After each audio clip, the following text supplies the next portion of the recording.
എല്ലാവർക്കും ഷജീസ് വ്ലോഗ്സിന്റെ പുതിയൊരു എപ്പിസോഡിലേക്ക് ഹാർദവമായ സ്വാഗതം. ഇന്ന് നമ്മൾ ഡേ 13 ആണ് അല്ലേ? ഡേ 1 മുതൽക്ക് ഡേ 12 വരെയുള്ള പ്രാക്ടീസ് നമ്മൾ ചെയ്തു കഴിഞ്ഞു. ഗ്രാറ്റിറ്റ്യൂഡ് നമ്മൾ പറഞ്ഞു കഴിഞ്ഞു. ഇന്ന് നമ്മൾ ഡേ 13 ഓക്കെ.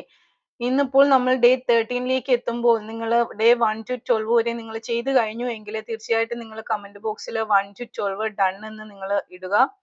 അതുപോലെ തന്നെ നിങ്ങളുടെ ജീവിതത്തിൽ ഉണ്ടായ എക്സ്പീരിയൻസ് നിങ്ങൾ ഷെയർ ചെയ്യുക. തീർച്ചയായിട്ടും നിങ്ങളിത് ചെയ്യുന്നതിലൂടെ നിങ്ങൾ മറ്റുള്ളവരെ പ്രൊമോട്ട് ചെയ്യുവാണ്, മറ്റുള്ളവരെ ഇൻസ്പയർ ചെയ്യുവാണ്.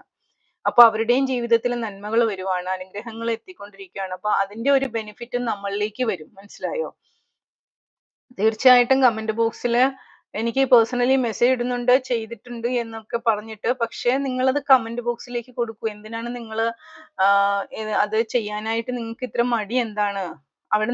നിങ്ങൾ എന്തിനാ നിങ്ങളുടെ തന്നെ അനുഗ്രഹങ്ങളെ ബ്ലോക്ക് ചെയ്യിപ്പിക്കുന്നത്? എന്തിനാണ് നിങ്ങൾ അവിടെ കമന്റ് ബോക്സിൽ ഇടുമ്പം എനിക്കും ഒരു ഹാപ്പിനെസ് ആണ്. മീൻസ് ചെയ്യുന്നുണ്ടല്ലോ, ആർക്കെങ്കിലും ഒക്കെ പ്രയോജനങ്ങൾ ഉണ്ടാവുന്നുണ്ടല്ലോ, ആരുടെയെങ്കിലും ഒക്കെ ജീവിതത്തിൽ ഹാപ്പിനെസ് ഉണ്ടാവുന്നുണ്ടല്ലോ എന്ന് എനിക്ക് മനസ്സിലാവും. അതെനിക്ക് വളരെ ഹാപ്പിനെസ് ആണ് എനിക്ക് തരുന്നത് കേട്ടോ. ഓക്കെ, അപ്പം നമ്മുടെ ഡേ 13 എൻ്റെ പേര് ഷജീല ഹലീമ. ഞാനൊരു മൈൻഡ് പവർ ട്രെയിനർ ആണ്, ഒരു ലൈഫ് കോച്ച് ആണ്. തീർച്ചയായിട്ടും നിങ്ങൾക്ക് എൻ്റെ വാട്സപ്പ് കമ്മ്യൂണിറ്റിയിലേക്ക് ജോയിൻ ചെയ്യണമെന്നുണ്ട് എങ്കിൽ ഡിസ്ക്രിപ്ഷൻ ബോക്സിൽ ലിങ്ക് കൊടുക്കുന്നുണ്ട്. ആ ലിങ്കിൽ കയറി നിങ്ങൾ ജോയിൻ ചെയ്യുക ഗ്രൂപ്പിൽ. പിന്നെ അതോടൊപ്പം തന്നെ എൻ്റെ ക്ലാസ്സുകൾ ഉടനെ തന്നെ സ്റ്റാർട്ട് ചെയ്യുന്നതായിരിക്കും. നിങ്ങൾക്ക് എല്ലാവിധത്തിലുള്ള ഡീറ്റെയിൽസും അവിടെ നിന്ന് ലഭിക്കുന്നതായിരിക്കും. ജീവിത വിജയങ്ങൾ ഒരുപാട് അനുഭവങ്ങളിലൂടെ തെളിയിച്ച ഒരുപാട് സ്റ്റുഡൻസ് ഉണ്ട്. തീർച്ചയായിട്ടും അവരുടെയൊക്കെ സക്സസ് സ്റ്റോറീസ് എത്രയും പെട്ടെന്ന് തന്നെ നിങ്ങളിലേക്ക് എത്തുന്നതായിരിക്കും. ഓക്കെ, അപ്പോൾ നമ്മുടെ ഇന്നത്തെ ഡേ 13 ആക്ടിവിറ്റി എന്ന് പറയുന്നത്, നമ്മൾ ഒരുപാട് കാര്യങ്ങൾ, ഒരുപാട് ആഗ്രഹങ്ങൾ നമുക്കുണ്ടല്ലേ. അതിൽ കുറേ ആഗ്രഹങ്ങൾ നമ്മുടെ ബേണിംഗ് ഡിസയർ ആണല്ലേ. ശരിക്കും പറഞ്ഞാൽ നമുക്ക് നമ്മുടെ എയിം ആണ്. അപ്പം നമ്മൾ എന്താ ചെയ്യുന്നത്തെ ആക്ടിവിറ്റി എന്ന് പറയുന്നത്, നമുക്ക് ജീവിതത്തിൽ നേടാനുള്ള കാര്യങ്ങൾ നേടിക്കഴിഞ്ഞു എന്നുള്ള രീതിയിൽ നമ്മൾ നന്ദി പറയുക. ഫോർ എക്സാമ്പിൾ, ഇപ്പം നമുക്ക് ഒരു ജോലി വേണം. ഓക്കെ, നമുക്ക് ഇഷ്ടമുള്ള ജോലി, നമ്മൾ വിചാരിക്കുന്ന ആ ഒരു ജോലി നമ്മൾ അത് കിട്ടിക്കഴിഞ്ഞതായിട്ട് സങ്കല്പിച്ചുകൊണ്ട് നമ്മൾ നന്ദി പറയുകയാണ് പ്രപഞ്ചശക്തിയോട്. നമ്മൾ മനസ്സിലേറെ ആഗ്രഹിക്കുന്ന ആ ജോലി കിട്ടിക്കഴിഞ്ഞതായിട്ട് നമ്മൾ പടച്ചവനോട്, റബ്ബിനോട് നന്ദി പറയുമ്പോൾ ആ ആഗ്രഹം നടക്കാനുള്ള കൂടുതൽ കാര്യങ്ങൾ നമ്മളിലേക്ക് എത്തും. ആ ജോബിലേക്കുള്ള വഴികൾ നമുക്ക് തുറന്നു കിട്ടും. നിങ്ങളൊന്ന് പരീക്ഷിച്ചു നോക്കിയേ. ഈ ഒരു ടെക്നിക്ക് യൂസ് ചെയ്ത്, ലോ ഓഫ് അട്രാക്ഷന്റെ ഈ ഒരു തിയറി യൂസ് ചെയ്തിട്ട് ഒരുപാട് കാര്യങ്ങൾ നേടിയെടുത്ത ആൾക്കാരുണ്ട്. ഓക്കെ, ഓരോന്നായിട്ട് നമുക്ക് പറയാൻ പറ്റും. ഇവരുടെയൊക്കെ സക്സസ് സ്റ്റോറീസ് ഞാൻ സമയം കിട്ടാഞ്ഞിട്ടാണ് കേട്ടോ വീഡിയോസ് ആക്കിയിട്ട് നിങ്ങൾക്ക് ഇട്ട് തരാം. നിങ്ങൾക്ക് മനസ്സിലാവും അപ്പോൾ എത്രത്തോളം ആൾക്കാരാണ് സക്സസ് ആയിക്കൊണ്ടിരിക്കുന്നത് എന്നുള്ളത്. തീർച്ചയായിട്ടും ഈ പ്രാക്ടീസ് നമ്മൾ ചെയ്യുമ്പോൾ നമുക്ക് കൂടുതൽ അതിലേക്ക്, നമ്മുടെ ലക്ഷ്യത്തിലേക്ക് എത്താനുള്ള എല്ലാ വഴികളും എല്ലാ കാര്യങ്ങളും നമ്മളിലേക്ക് എത്തിക്കൊണ്ടേയിരിക്കും. അതാണ്. അപ്പൊ നമ്മൾ ഇന്നത്തെ ആക്ടിവിറ്റിയിൽ നമുക്ക് നേടാനുള്ള ആഗ്രഹങ്ങൾ ഓർത്തെടുക്കുക. ശരിക്കും നമ്മളൊരു ക്ലാരിറ്റി കൊടുക്കുക നമ്മുടെ തോട്ടിന്. നമുക്ക് അത് തന്നെയാണോ വേണ്ടത് എന്നുള്ള ഒരു കാർ ഒരാൾ മാനിഫെസ്റ്റ് ചെയ്യാനാണ്. ഒരാളിന്റെ കാർ വാങ്ങണം, ഏതെങ്കിലും ഒരു കാർ, എനിക്കൊരു കാർ വേണം അങ്ങനെയല്ല. നമ്മുടെ മൈൻഡിൽ ക്ലിയർ ആയിട്ടുള്ള ഒരു പിക്ചർ ഉണ്ടാവണം. നമുക്ക് ഏത് കാറാണ് വേണ്ടത്? ഇപ്പം റേഞ്ച് റോവർ വൈറ്റ് കാറാണ് എനിക്ക് വേണ്ടത്. അല്ലെങ്കിൽ BMW വേണം. നമുക്ക് ഏത് കളർ വേണം, ഏത് മോഡലാണ് നമുക്ക് വേണ്ടത്? അത് നമ്മളിങ്ങനെ കറക്റ്റ് ആയിട്ട് നമ്മുടെ മൈൻഡിൽ ഇങ്ങനെ കൊടുക്കുക. നമുക്ക് ഇന്നതാണ് വേണ്ടത്, അത് കിട്ടിക്കഴിഞ്ഞതിന് നന്ദി, അതെനിക്ക് വാങ്ങാൻ കഴിഞ്ഞതിന് നന്ദി എന്ന് നമ്മൾ പറയുക. അതുപോലെ തന്നെ നമ്മളത് വിഷ്വലൈസ് ചെയ്യുക. ആ കാർ നമ്മൾക്ക് കിട്ടുന്നതായിട്ടും ആ കാറിൽ നമ്മളിരുന്ന് ഓടിച്ചു പോകുന്നതായിട്ടും അതിലിരിക്കുമ്പോൾ ഉണ്ടാകുന്ന ആ ഒരു എന്താ പറയുക ഹാപ്പിനെസ്, അതൊക്കെ നമ്മൾ വിഷ്വലൈസ് ചെയ്യുക. ഇനി നിങ്ങൾക്കൊരു വീട് വെക്കണം, നിങ്ങൾക്ക് വീട് വെക്കണമെന്നാണ് നിങ്ങൾക്ക് ആഗ്രഹം. പക്ഷെ നിങ്ങൾക്ക് ഒന്നും പറ്റുന്നില്ല, നമുക്കറിയത്തില്ല. ശരിക്കുള്ള എൻ്റെ ഒരു ഡ്രീം ഹോം ഉണ്ടാക്കണമെങ്കിൽ എനിക്ക് 1 കോടി രൂപ വേണം, അല്ലെങ്കിൽ 50 ലക്ഷം രൂപ വേണം. പക്ഷെ എൻ്റെ കയ്യിൽ ഒന്നുമില്ല. എനിക്ക് എങ്ങനെ അത് വാങ്ങാൻ പറ്റുക? എനിക്ക് അങ്ങനെ അത് വീടുണ്ടാക്കാൻ പറ്റുക? എന്നൊക്കെ ഇങ്ങനെ നമ്മൾ എപ്പോഴും വിചാരിച്ച് മൈൻഡ് ഇങ്ങനെ വിഷമിപ്പിച്ചു കൊണ്ടേയിരിക്കുകയാണെങ്കിൽ തീർച്ചയായിട്ടും അതേ നടക്കത്തുള്ളൂ. നമുക്കത് വാങ്ങാനുള്ള ഒരു കാര്യങ്ങളും ഒരു സപ്പോർട്ട് നമുക്ക് കിട്ടത്തില്ല. പകരം ഇൻസ്റ്റഡ് നമ്മൾ എന്ത് ചെയ്യണം? നമുക്കൊരു ഡ്രീം ഹോം ഉണ്ട്. നമ്മൾ ആ ഡ്രീം ഹോം നമ്മൾ പണിതതായിട്ട് നമ്മൾ വിഷ്വലൈസ് ചെയ്യുക. നമ്മൾ ആ വീട് പണിതു, നമ്മൾ ആ വീട്ടിൽ താമസിക്കുന്നു. നമ്മുടെ ഹൗസ് വാമിംഗ് വന്നു, എല്ലാവരെയും നമ്മൾ വിളിക്കുന്നു. അതുപോലെ തന്നെ എല്ലാവരും ഭയങ്കര പ്രൗഡോടുകൂടി നമ്മൾ നോക്കുന്നു. നമ്മൾ അതിനകത്ത് താമസിക്കുന്നു. അതിനകത്ത് എല്ലാ സുഖസൗകര്യങ്ങളും ഉണ്ട്. അങ്ങനെ നമ്മൾ വിഷ്വലൈസ് ചെയ്യുക. അപ്പൊ അവിടെ എന്താ സംഭവിക്കുന്നത്? ലോ ഓഫ് അട്രാക്ഷൻ പ്രകാരം നമ്മള് ഒരു 100 ടൈം നമ്മൾ ചിന്തിക്കുമ്പോൾ അതിലേക്ക് ആവശ്യമായിട്ടുള്ള കാര്യങ്ങൾ പടച്ചറബ് നമ്മളിലേക്ക് എത്തിച്ചു തരും. മനസ്സിലായോ?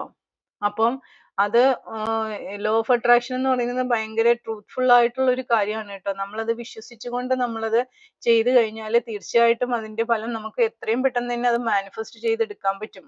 അത് എങ്ങനെയാണ്, എവിടെ നിന്ന് വരുന്നു, അത് നിങ്ങൾ ചിന്തിക്കണ്ട. അതിന് നമുക്ക് പ്രകൃതി ശക്തി നമുക്ക് അതിൻ്റെതായിട്ടുള്ള കാര്യങ്ങൾ നമ്മളിലേക്ക് എത്തിച്ചു തരും. അപ്പൊ ഇന്നത്തെ ആക്ടിവിറ്റി എല്ലാവർക്കും മനസ്സിലായല്ലോ. നമുക്ക് എന്തൊക്കെയോ നേടാനുള്ളത് അതെല്ലാം നമ്മൾ ഒരു ബുക്കിൽ എഴുതി വെക്കുക. അത് നടന്ന് കഴിഞ്ഞതായിട്ട് എഴുതുമ്പോഴാണ് ഒന്നും കൂടി അത് പെട്ടെന്ന് മാനിഫെസ്റ്റ് ആക്കപ്പെടുന്നത് കേട്ടോ. അപ്പൊ നമ്മളത് മൈൻഡ് പവർ കൊണ്ട് നമ്മൾ നേടിയെടുക്കുകയാണ് ചെയ്യുന്നത്. എന്ന് വിചാരിച്ചിട്ട് വീട് വെക്കണം എന്ന് പറഞ്ഞിട്ട് വെറുതെ വീട്ടിൽ കയറി കുത്തിയിരുന്ന് എനിക്ക് വീട് കിട്ടിയതിന് നന്ദി നന്ദി എന്ന് പറഞ്ഞുകൊണ്ടിരുന്നാല് കാര്യം നടക്കില്ല. നമ്മൾ ആക്ഷൻ എടുക്കണം അവിടെ. അതിലേക്ക് എത്താനായിട്ട് നമുക്ക് നമ്മുടെ ഭാഗത്തുനിന്ന് എന്താണ് നമുക്ക് ട്രൈ ചെയ്യാൻ പറ്റുന്നത് അത് ട്രൈ ചെയ്യുക. ബാക്കി പാട്ട് പടച്ചതമ്പുരാന് വിട്ടുകൊടുക്കുക. അവിടെ നിന്ന് നമുക്ക് എന്തൊക്കെയാണോ നമുക്ക് നമ്മളിലേക്ക് എത്തിക്കാൻ പറ്റുന്നത് അതെല്ലാം നമുക്ക് എത്തിച്ചു തരും. അത് പെട്ടെന്ന് തന്നെ മാനിഫെസ്റ്റ് ആവുകയും ചെയ്യും. ഒരു ജോലി, നിങ്ങൾക്ക് ഇഷ്ടമുള്ള ഒരു ജോലി ഏതാണോ നിങ്ങൾ അതിലേക്ക് ഫോക്കസ് ചെയ്യുക. അതിലേക്ക് ഫോക്കസ് ചെയ്ത് നിങ്ങൾ എന്താ പറയാ, നിങ്ങളുടെ റെസ്യൂംസും CVs ഒക്കെ അയച്ചു കൊടുക്കുക. ഓപ്പർച്യൂണിറ്റീസ് തേടിക്കൊണ്ടിരിക്കുക. ഒപ്പം നിങ്ങൾ ആ ജോലി കിട്ടിയതായിട്ട് വിഷ്വലൈസ് ചെയ്യുക. അപ്പോഴത്തേനും ആ ജോലിയിലേക്കുള്ള പാത എളുപ്പമാവും. പടച്ചറബ് അത് എളുപ്പമാക്കി തരും. നമ്മൾ എപ്പോഴും ഇങ്ങനെ റിപ്പീറ്റഡ്ലി നമ്മുടെ ഡ്രീംസിനെ നമ്മൾ തിങ്ക് ചെയ്തുകൊണ്ടേ ഇരുന്നാല് അത് പെട്ടെന്ന് നമ്മളിലേക്ക് അട്രാക്റ്റ് ആവും. അതിനുള്ള കാര്യങ്ങൾ നമ്മളിലേക്ക് വരും. നമ്മൾ ഇന്റർവ്യൂവിന്റെ ആപ്ലിക്കേഷൻസ് അയക്കുന്നു, അവര് നമ്മളെ വിളിക്കുന്നു, നമ്മൾ ഇന്റർവ്യൂ അറ്റൻഡ് ചെയ്യുന്നു, പാസ്സായി, നമുക്ക് ആ ജോലി കിട്ടി, നമ്മുടെ ഡ്രീം ജോബ് ആയിരുന്നു അത്.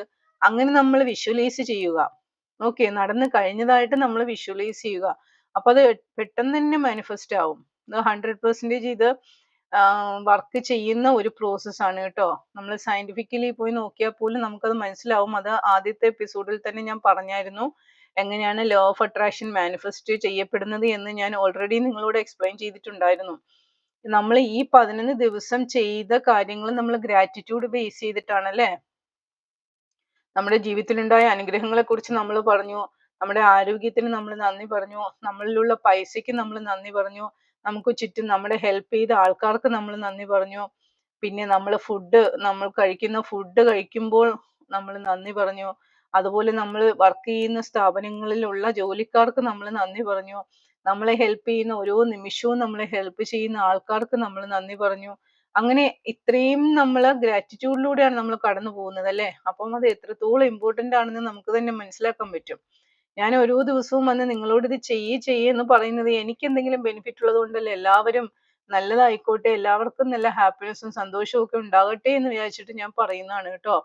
ഓക്കെ, അപ്പൊ എല്ലാവരും 1 to 13 വരെയുള്ള പ്രാക്ടീസുകൾ ചെയ്യുക. കമന്റ് ബോക്സിൽ തീർച്ചയായിട്ടും രേഖപ്പെടുത്തുക. എന്റെ ഗ്രൂപ്പിൽ ജോയിൻ ചെയ്യാൻ ആഗ്രഹമുള്ളവരെ ലിങ്കിൽ കയറി കമ്മ്യൂണിറ്റിയിൽ ജോയിൻ ചെയ്യുക. ഓക്കെ, അപ്പൊ നമുക്ക് നാളെ ഡേ 14ന്റെ ആക്ടിവിറ്റിയുമായിട്ട് നമുക്ക് മുന്നോട്ട് പോകാം. Okay, see you tomorrow. എല്ലാവർക്കും ജീവിതത്തിൽ എല്ലാവിധ ഐശ്വര്യവും സമാധാനവും സന്തോഷവും ഉണ്ടാകട്ടെ എന്ന് ഞാൻ അനുഗ്രഹിക്കുകയാണ്. എല്ലാവരും നല്ല ഹാപ്പി ആയിട്ടിരിക്കട്ടെ എന്ന് ഞാൻ ആഗ്രഹിക്കുന്നു. Okay, thank you so much for watching my video. എൻ്റെ വീഡിയോ ഇഷ്ടമായെങ്കിൽ നിങ്ങൾ ലൈക്ക് ചെയ്യുക. അതോടൊപ്പം തന്നെ നിങ്ങൾ നിങ്ങളുടെ ഫ്രണ്ട്സിനും ഫാമിലിക്കും ഒക്കെ ഷെയർ ചെയ്യുക. എൻ്റെ ചാനൽ സബ്സ്ക്രൈബ് ചെയ്തിട്ടില്ലാത്തവരെ സബ്സ്ക്രൈബ് ചെയ്യുക. Okay, thank you once again. By.